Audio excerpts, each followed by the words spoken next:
If I'm honest, I think that dressing in your 30s can be a bit of an awkward stage because you're growing out of the juvenile ways of your 20s, but you're not quite in the highly sophisticated, mature ways of your 40s, and retailers are pretty much divided between those two categories, which means in your 30s, you're landing right in the middle of two very different eras of life. So this video has 5 clothing mistakes to avoid in your 30s, especially as a millennial woman. I'm going to do something I've never done before and give you all the clothing mistakes up front, but you have to watch the entire video to learn how to fix them. Mistake number 1 is overly tight clothing all over. Mistake number 2 is wearing a blouse that falls on your hip line. Mistake number 3 is wearing capris instead of shorts. Mistake number 4 is wearing shoes you can't walk in, and mistake number 5 is costume jewelry.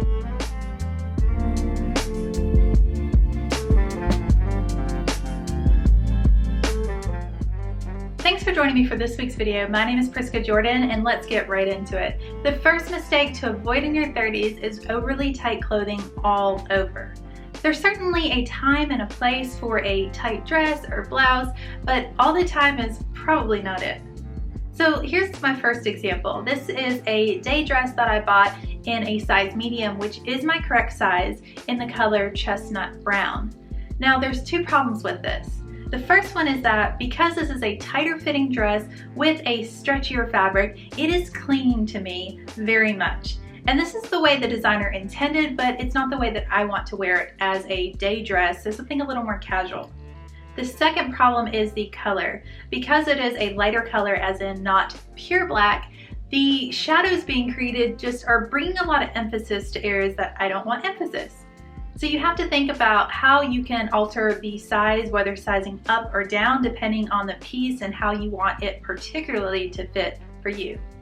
The second thing is knowing what color you want to wear. So with this dress, I swapped it out for a size large, which fit me very well, and I swapped it out for the color black. And because of that, anytime I am outside with the downlighting of the sun or indoors with the downlighting of the ceiling lights, I'm not going to get those bright and dark areas of the dress, which are emphasizing every curve. Since swapping out this dress, I wear it every week now, and I'm so glad that I made the decision to take it back for something that I would enjoy more. The second example of overly tight clothing is something that I haven't yet fixed, and that is jeggings. I don't think jeggings are very flattering on anyone because they are a lighter color, as in not pure black, and they are very stretchy and tight. I sort of created this problem for myself in fall of last year. I bought a pair of jeans for $100, and because of that, I continue to wear them knowing they don't look super flattering on me. They're actually not even jeggings, they're skinny jeans, but because they're a size too small with a lot of stretch in the jean, it makes it look like a jegging on me. And now that I'm saying it out loud, I know I need to get rid of them when I do my fall declutter and buy a pair that are just more flattering on me. The third example of overly tight clothing all over is with athleisure. You might think what it's doing is sucking you in, but what it actually is doing is emphasizing every nook and cranny on your body. So when it comes to athletic wear, there are times when I'm going to the fitness studio and I wear a small tight top with yoga pants, but when I want a more balanced look, like if I'm going to run errands afterwards, I go for a boxy fit tee and a yoga pant. And you might remember from my last video, the do's and don'ts of dressing for a curvy body. I said never wear boxy pieces if you're trying to flatter your curves, but when I'm going to run errands and I already have very tight yoga pants on, I'm not trying to flatter all of my curves. I'm trying to create balance in the proportions of my body. So the cropped boxy tee allows for a little bit more width up top to balance my wider hips. The second clothing mistake to avoid in your 30s are blouses that stop at your hips. I think where this came from is going into the office and seeing women who don't tuck in their shirts, and so their blouses are very billowy in the midsection. But what it does is that it drags your outfit down and it ages you. So I have a simple and free fix for this, and that is simply tucking in your blouse and adding a belt. What that's going to do is create emphasis on the smallest part of your body, which is your waist, and it's going to allow your skirt or jeans to have the full curvature of your hip without the interrupting line of a longer blouse. Now don't go out and throw away any blouses that are too long. Really try tucking them in, adding a belt, and seeing how that looks, from all angles. The third clothing mistake to avoid in your 30s is wearing capris instead of shorts. I think where this line of thinking comes from is that as you get older, you start gaining a little weight, your hips start filling out. You don't want to wear booty shorts anymore because that's pretty juvenile. And you also want a shorter hem because you need a little bit of airflow during the summer. However, I have two really great alternatives for you. Before I get there, let me talk about capris. The first issue I have with capris is that it's visually cutting off the widest part of your calf, which isn't very flattering. And secondly, it isn't allowing you to take advantage of the rule of thirds, but basically the rule of thirds states that it is most visually pleasing to have an outfit composed of thirds vertically. So you can either have 1/3 and 2/3, 2/3 and 1/3, or 1/3, 1/3, 1/3. And capris does not fit into any of those categories, which is just throwing off your outfit unnecessarily. So here are my two alternatives. The first one is mid-thigh shorts, which means not booty shorts, not Bermuda shorts, but something that hits mid-thigh. And it does need to be a little bit looser rather than tighter around your thigh. And the second alternative is crop jeans. Now personally, if I had to choose between these two, I would put money towards crop jeans simply because I wear crop jeans year round. The nice thing about crop jeans is that during the summer, you can wear them with some flirty heels, maybe with a little bit of an ankle detail, and you're getting that extra airflow and comfort. And then in the winter, you can wear them with your boots, and you don't even have to roll your jeans up because they're the right length and they will show off your boots. So if you're choosing between mid-thigh shorts and crop jeans, I would recommend you put your money towards crop jeans. The fourth clothing mistake to avoid in your 30s are shoes that you cannot walk in. Now I'm going to focus on stilettos here, but I really mean any pair of shoes you can't walk in. Go ahead and cut your losses now because there's nothing less chic than stumbling around with a frown on your face because your shoes are uncomfortable.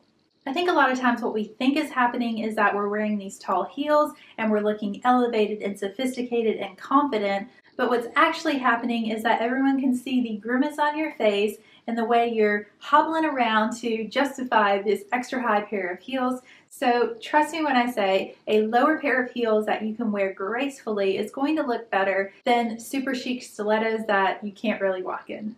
So here's my recommended tip. You take those stilettos away and add some block heels into your wardrobe. That's not only going to give comfort and support to your heel as you're walking, but it's going to protect you from tripping over the door frame or the cracks in the sidewalk, which can look pretty unchic. So block heels and lower heels equals a happier face, better posture, and a more stylish look altogether. Now I'm curious, does this mistake even apply to you? I know I used to wear a lot of stilettos into the office, and ever since 2020, I now only own one pair of stilettos. So let me know in the comments, where do you tend to wear uncomfortable shoes? Is it to the office? Is it for a date night? Where is it for you? The final clothing mistake to avoid in your 30s is costume jewelry. Instead, I would recommend buying one really nice quality set of jewelry, whether that is fine or semi-fine, and sticking with that. And the reason being is that cost per wear with costume jewelry isn't really justified. I still have several pieces left over from my 20s that are costume jewelry, and I think I actually bought, yep, I did. I bought a pair of costume earrings that are just kind of this like funky cool pair that I wanted to wear during the day. I bought those this year. However, I'm not putting a lot of my money towards costume jewelry because instead of constantly buying new jewelry, I want to have my signature pieces that say that I know who I am, I know where I'm putting my money, and then vary it a little more with the outfits. What we think happens is that when you have a really great pair of earrings that goes with only one outfit in your closet, it's completing the look. But I would recommend you take that money and instead of putting it towards costume jewelry, you put it towards a very nice handbag that is versatile for your wardrobe. The first reason for that is because the size. Someone might not notice tiny earrings or a little necklace or a little bracelet that's costume jewelry, but a handbag is much larger and it's going to pack more punch. The second reason is that a handbag will last you much longer than costume jewelry and you'll get a lot more times of wearing it, which decreases the cost per wear as opposed to costume jewelry. Now, if you're interested in me doing a video on fine and semi-fine jewelry, then let me know down in the comments.